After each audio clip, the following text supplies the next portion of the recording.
Many people refer to marijuana as a soft drug, but in an industrial environment, marijuana is a nightmare, an accident waiting to happen. Bob's a logger. He started drinking in his teens, became an alcoholic, and was addicted to marijuana. Bob bottomed out, and with counseling, eventually he straightened his life up. Now here's some straight talk about a deadly combination, marijuana and logging. In the logging industry especially, the pace gets going so fast out there. And with the way our industry is today, safety is supposed to be number one, but production is right there behind it. When things get going really fast, man, you better hope that everybody's got their minds nice and clear and alert. It gets really tough. It gets hard. It's like you're juggling so many things all at the same time. I had one incident out there where I was smoking some very powerful pot. I'd smoked it all night, and I remember waking up that morning thinking, man, I still feel as high as I did the night before, and yet I had had about 5-6 hours of sleep. It was one of those wet, cold, rainy days, and I was all bundled up in my rain gear, and I was working a dryland sort, and the 980 was the front end loader in the sort there. He didn't have a lot of room to move around in there, so you had to always be aware of where he was and to always remember that, because if you happen to step out in the wrong place, you get flattened. Well, on this one occasion, I ended up pulling the bundle wire underneath and back, and I totally lost train of thought. And something told me to stop. And when I had stopped, the guy with the machine was backing up, and I was in his blind spot. And the tire, which is about 6 feet high, was probably within about 6 inches of my back. Now, if I would have taken that extra step back, chances are I probably would have been flattened right out there. That was one of the incidences that really opened my eyes to about marijuana, and I quit because of that. It takes everybody to kind of look after each other out there, and it's nice to know that everybody's alert, everybody's thinking. You know, if that guy was just a little bit more alert, maybe he could just catch that and save his life. It's a good possibility. In 1972, Ken was working in a sawmill. Being impaired at work wasn't uncommon, particularly for the afternoon shift. One night, Ken was in a pub celebrating a co-worker's birthday. Someone from the mill called and asked him to come to work. What happened that night changed the lives of both Ken and his wife, Tina. About 8 o'clock, 9 o'clock that night, somebody didn't show up on the log deck, and they phoned me at the pub, asked me if I could come in and finish off the shift for them. And I'd had a few beers, I don't know how many, but I was definitely, now looking back on it, I was definitely impaired. But I went into work. In the middle of the log deck, there was a double ring debarkers for small logs and larger logs, and there was no catwalks over top of the in-feed conveyors, and so I caught the eye of the operator. He was sitting in the middle and operated both these barkers. And I caught his eye and waved to him that I was going across the in-feed conveyor. And he looked back at me, shut the thing down, and I thought it was safe to walk through. And I got into the in-feed conveyor trough there, and for some reason he started up and kicked a log in, a big hemlock, into the in-feed trough and started up the conveyor to feed the thing, and it landed on top of me and started feeding the log with me underneath it into this ring debarker. And I screamed and hollered, but it was a sawmill situation, nobody could hear. And eventually the butt of the log started to go in, and I see my boot and my pant legs and part of my leg going around on these big knives, and I knew I was in trouble, that if I didn't get out of there, I was going right through it and I was going to die. So somehow I got myself out from underneath this log, or beside this log. I threw my hard hat up in the air, and the guy that was running the cutoff saw, seen that, and got out of his booth and waved to the guy in the saw. And by that time I'd got out and fallen out of the in-feed trough beside the barker, and they shut it down eventually, but basically ripped my right leg off below the knee. There was multiple fractures and basically no flesh left. It was just hanging by threads and that. Well, the fellow that was running the debarker, he ended up having a nervous breakdown. He was fired.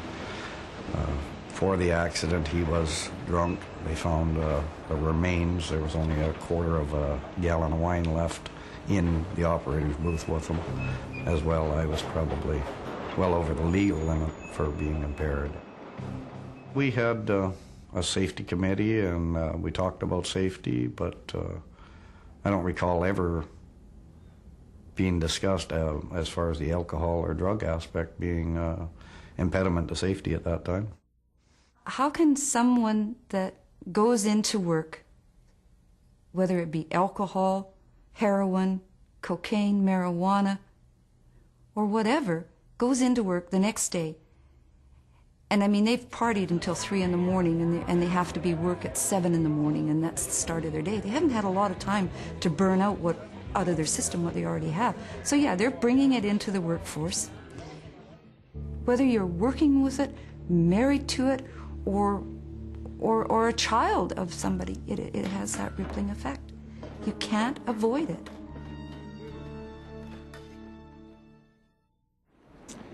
It's easy to look at a problem with 20/20 hindsight, particularly an accident like Ken's. But the problem isn't just the person who abuses alcohol or drugs. This person has friends, family, co-workers, union representatives, supervisors, many of whom are aware of or at least suspect what's really going on. The problem is the whole system. It's everyone who looks the other way. It's everyone who enables the problem to continue. I was enabled by both my ex-wife and the girl that I go with now. They would say, you know, simple thing like, oh, you look bored, why don't you go to the pub and play pool or something? Well, unfortunately, you don't go to a pub to go ice skating. You go there for a drink. We all had a pact that we covered for each other. Nobody ratted on anybody. We knew the next day or a week down the road, that other guy, one of us was going to be in the same position, so somebody would have to back up for him. Huh? There's always somebody who'll pick up the slack and tell him, you know, go down in the locker room and have a snooze or just stay out of the foreman's sight. Enabling, I don't even know if people are conscious about doing it. It just goes on in everyday life. There's a conspiracy of silence throughout society. It's not just in the workplace. And I don't think I've ever had anybody other than my wife tell me I had a drinking problem. As a human being in this society that we live in, we're trying to be always the pleasers. In a sense, we're destroying people that we're trying to please. By ignoring it, we're surviving, but we're also enabling them to continue on until something drastic happens. And what's that drastic stage? I don't know. There's a deadly silence that falls around a substance abuser.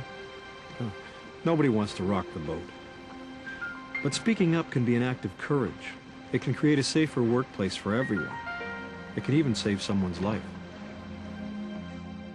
There is a code in the industry, and it's no different than logging, sawmills, mining. I don't care where you go. There is a code.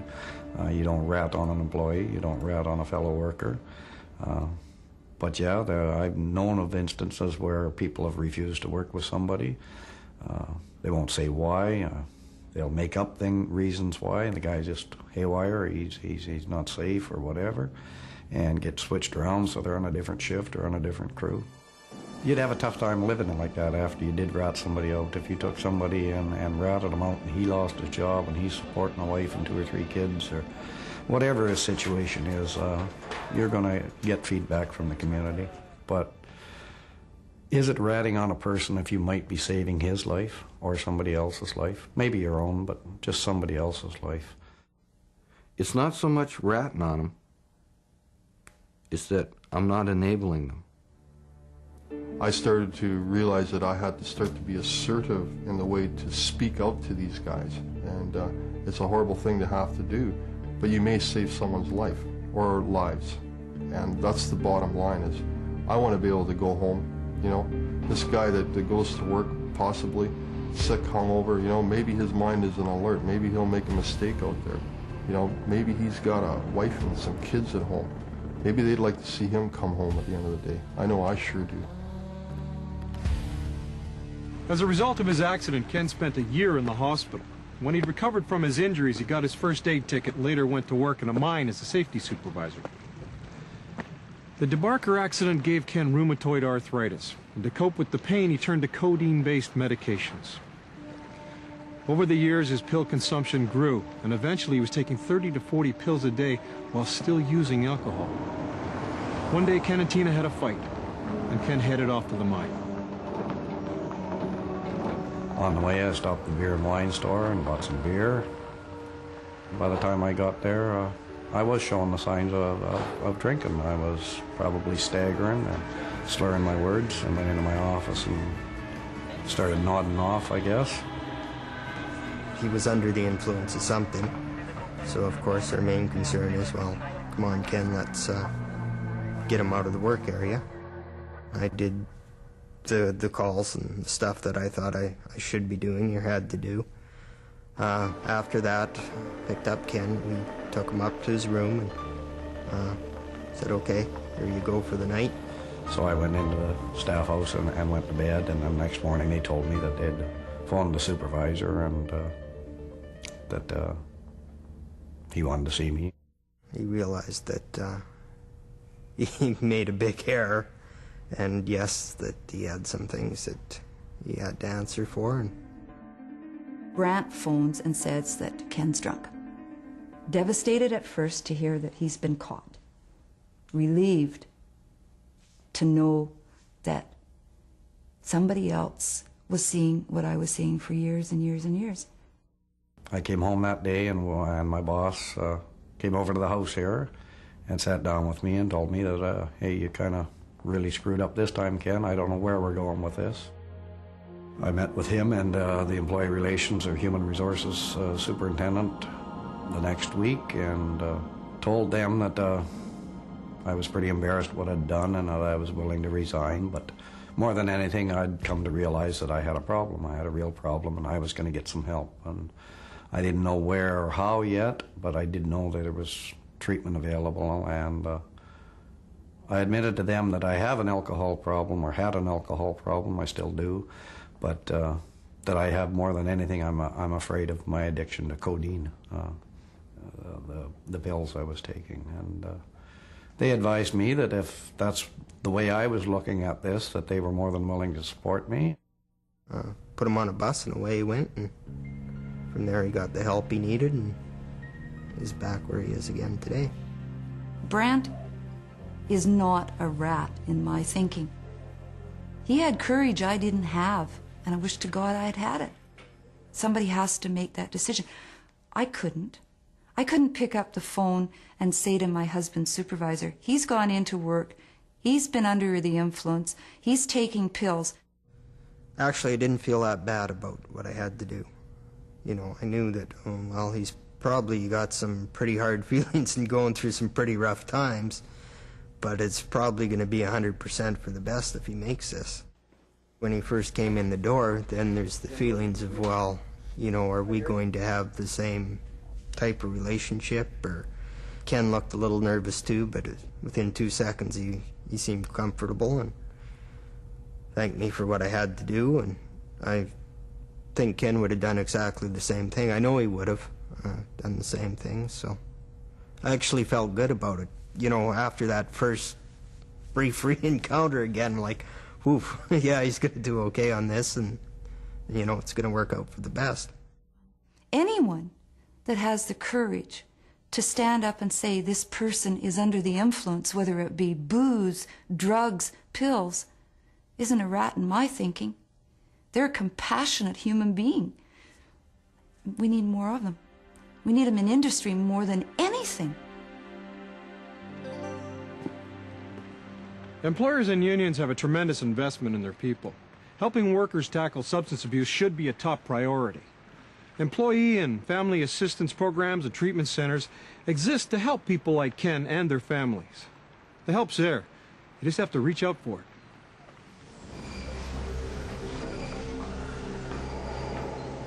By coming to work under the influence or using chemicals and alcohol at work, you're not only jeopardizing your own life, but also the lives of all the people that you work with.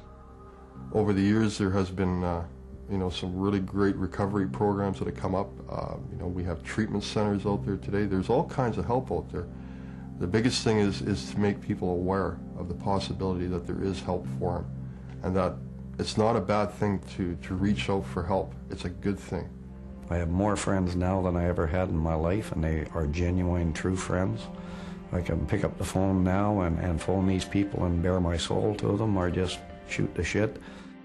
It opens your eyes to a whole different way of living.